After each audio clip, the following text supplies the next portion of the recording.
बलिया में मंत्री ओम प्रकाश राजभर का बयान, सपा के लोग कुत्ते जैसे चिल्ला रहे हैं, सपा में कार्यकर्ताओं को आजादी नहीं, किसी मुस्लिम को अखिलेश मुख्यमंत्री नहीं बनाएंगे, सपाई सिर्फ ओम प्रकाश को गाली दे सकते हैं। रेलवे ने लागू की round trip package scheme, return यात्रा पर 20% का मिलेगा डिस्काउंट। एक्सपेरिमेंटल बेसिस पर शुरू की गई नई योजना, एक साथ आने जाने का टिकट करने पर 20% की छूट। टिकट की मारामारी से बचाने के लिए नई scheme round trip package for festival rush scheme लागू की गई है। वापस के सफर में बेस किराए में 20% की छूट मिलेगी। लखनऊ में पूर्व मंत्री स्वामी प्रसाद मौर्य का बड़ा बयान, स्वामी प्रसाद मौर्य बोले ओपी राजभर मर्यादित भाषा बोले, राजनीति में भाषा का संयम हो। एसटी हसन के बयान पर स्वामी प्रसाद ने प्रतिक्रिया देते हुए कहा कि हर इंसान के अंदर पीड़ा है, संविधान ने बराबरी का अधिकार दिया है, भेदभाव कर मज़ारों मस्जिदों पर बुलडोजर एक्शन। साल 2023 में बयान दिया था, तब खून नहीं खौला।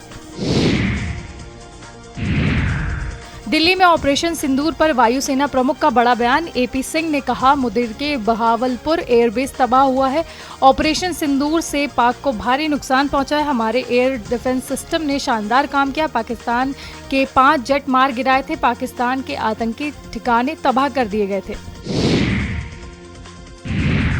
मुरादाबाद में पूर्व सपा सांसद एसटी हसन का विवादित बयान, धराली आपदा पर बोले सपा नेता एसटी हसन, उत्तराखंड में दूसरे मजहबों का सम्मान नहीं, इसलिए उत्तराखंड में जलजला आया।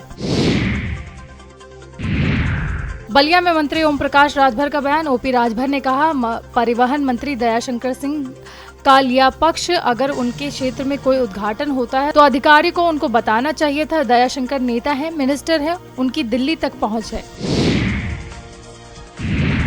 दिल्ली एनसीआर में बारिश का कहर जारी, दिल्ली के कई इलाकों में भारी जलभराव, मुनीरका मेट्रो स्टेशन के सामने जलभराव, नोएडा, गाजियाबाद और गुरुग्राम में जलभराव। इसके अलावा दिल्ली एनसीआर में जाम, कई फ्लाइटें भी कैंसिल की गई। शास्त्री भवन, आरके पुरम, मोती बाग में पानी भरा, किनवई नगर समेत कई इलाकों में जलभराव देखा गया। कनॉट प्लेस, मथुरा रोड पर बारिश का पानी, दिल्ली में भारी बारिश का रेड अलर्ट अभी भी जारी है।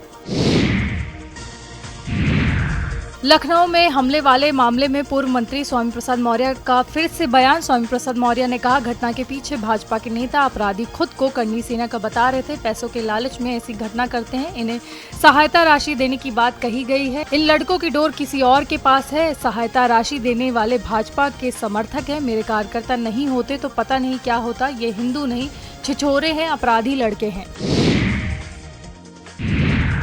बरेली में एसटी हसन के बयान पर बोले मौलाना शहाबुद्दीन, आपदा को धर्म से नहीं जोड़ना चाहिए। हसन का बयान बेवकूफ़ी पर आधारित है, आसमानी कहर कहीं भी आ सकता है।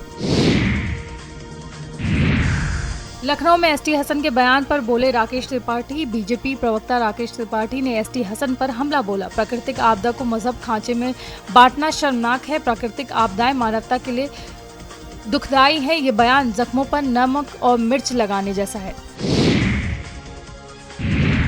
मुरादाबाद में नंदन स्वीट्स के सील डिब्बे में मिली मरी मक्खी, पैक्ड बिस्किट डिब्बा खरीद रहे ग्राहक की पड़ी नजर। मुरादाबाद मंडल की जानी मानी स्वीट चेन है नंदन स्वीट्स के जिले के आसपास कई बड़े आउटलेट्स है। पैक्ड बिस्किट डिब्बे में मक्खी का वीडियो सोशल मीडिया पर वायरल हुआ। सिविल लाइन थाना क्षेत्र के शनि मंदिर के पास है नंदन स्वीट्स।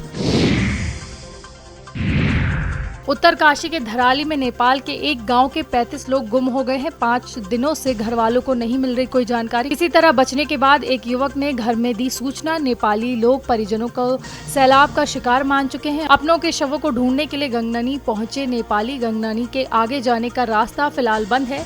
वैली पुल बनाने के बाद आगे जा सकेंगे नेपाली लोग। देहरादून में धराली में आपदा प्रभावितों के लिए मदद का ऐलान। मुख्यमंत्री धामी ने की 2 महत्वपूर्ण घोषणाएं। क्षतिग्रस्त मकानों को बनाने के लिए 5 लाख की मदद, मृतकों के परिजनों को भी 5 लाख की मदद।